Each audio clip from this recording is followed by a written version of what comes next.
पायल एक खुले मिजाज की जिंदा दिल लड़की होती है जिसे उसके पापा ने फुल्ली सेल्फ इंडिपेंडेंट बनने के लिए सब कुछ सिखाया हुआ होता है।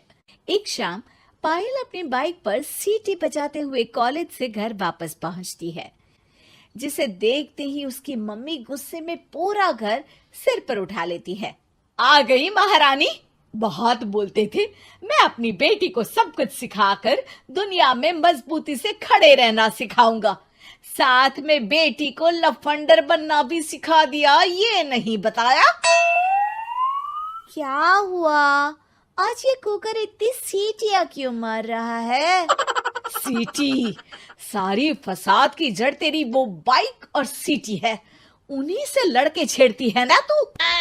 हाँ, ये तो गलत है, मुझे बताए बिना ही लड़का छेड़ दिया। हाय तौबा, ये कैसा पति और बेटी मिले हैं मुझे। अरे मम्मी यार, तुम ओवर एक्टिंग बंद करो, और मैंने कोई लड़का नहीं छेड़ा पापा। शिट यार। अच्छा मम्मी, आप पहले मुझे ये बताओ कि आपको ये सब बेकार बातें बताता कौन है? अच्छा, तूने कोई लड़का नहीं छेड़ा?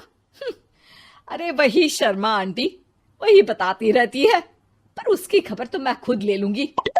अच्छा मेरी प्यारी बेटी, थक गई होगी ना, जा जाकर आराम कर बेटा। अचानक मम्मी को गर्म से नरम होते देख के पायल और उसके पापा कंफ्यूजन में एक दूसरे को देखने लगते हैं। आंखों से कुछ इशारे होते हैं और पायल वहां से चुपचाप चली जाती है। जिसके बाद रात को घर में सबके सोने के बाद दोनों पापा बेटी छत पर मिलते हैं। क्या खबर लाए हो?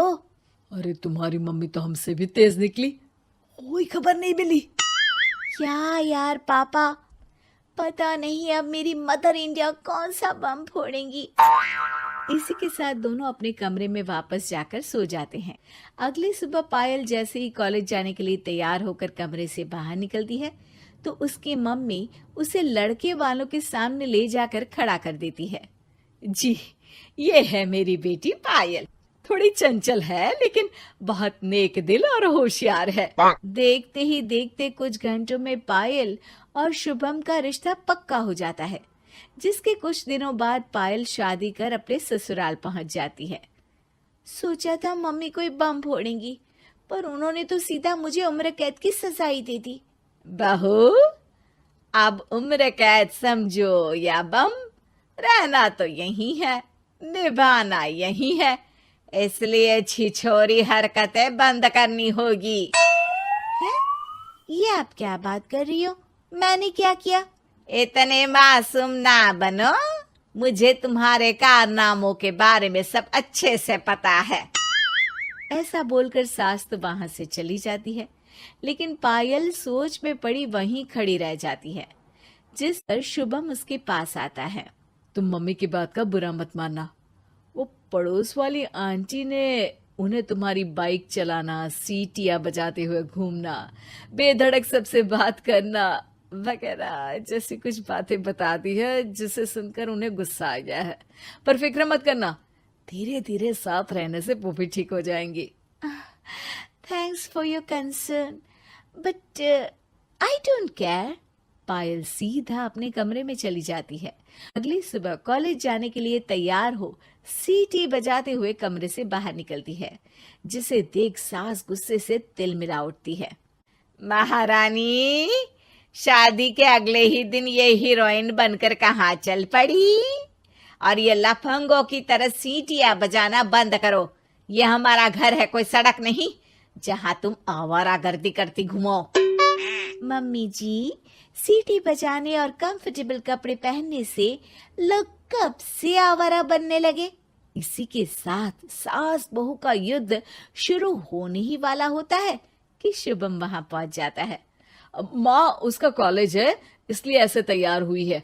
और पायल, तुम भी माँ को समझने की थोड़ी कोशिश करो ना प्लीज।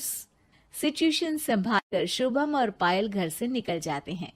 इसी तरह दिन बीतने लगते हैं, जिससे सास बहू की लड़ाइयों के बीच शुभम पिसता रहता है, लेकिन साथ ही वो दोनों एक दूसरे की आदतों को अपना भी लेती हैं।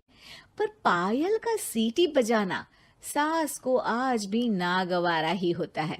आसमान गिर जाएगा, धरती फट जाएगी, पर इसकी सीटी ना जी ना, कभी बंद नहीं होगी। अरे मम्मी जी, जब आप मेरे कुछ बोले बिना सीटी से ही समझ जाती हो कि मैं क्या बोल रही हूँ, फिर इसे बदलने की क्या जरूरत? यही तो हमारी यूनिकनेस है। पायल की बात से ज्यादा सहमत ना होते हुए भी सास हंस पड़ती है। उसी शाम पूरा परिवार घूमने जाने का प्लान बनाकर घर से निकल जाता है और उनके जाते ही घर में चोर घुस आते हैं और तभी वो सब भी दोबारा घर के अंदर आते हैं बाहर से। क्या यार पायल, एक शाम भी फोन के बिना नहीं रह सकती थी क्या?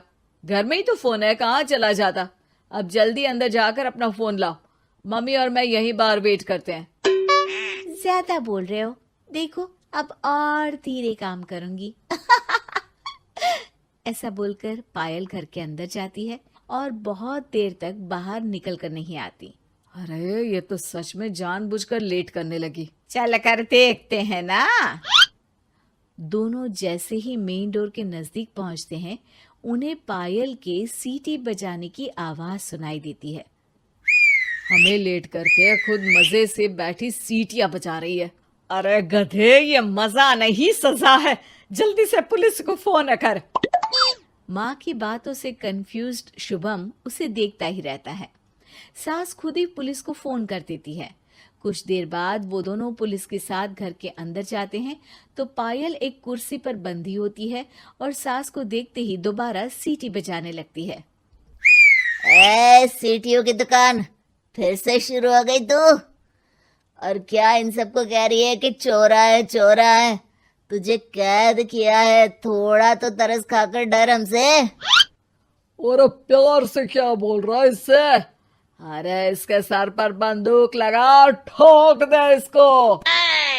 अरे चल झूठे, तेरे पास तो हथियार है ही नहीं। सास की बात सुन वहां मौजूद सारे इंसान हैरान रह जाते हैं और पुलिस तुरंत उन चोरों को अरेस्ट कर लेती है। आपको कैसे पता कि इनके पास हथियार नहीं है? अरे सीटी नहीं तो बताया।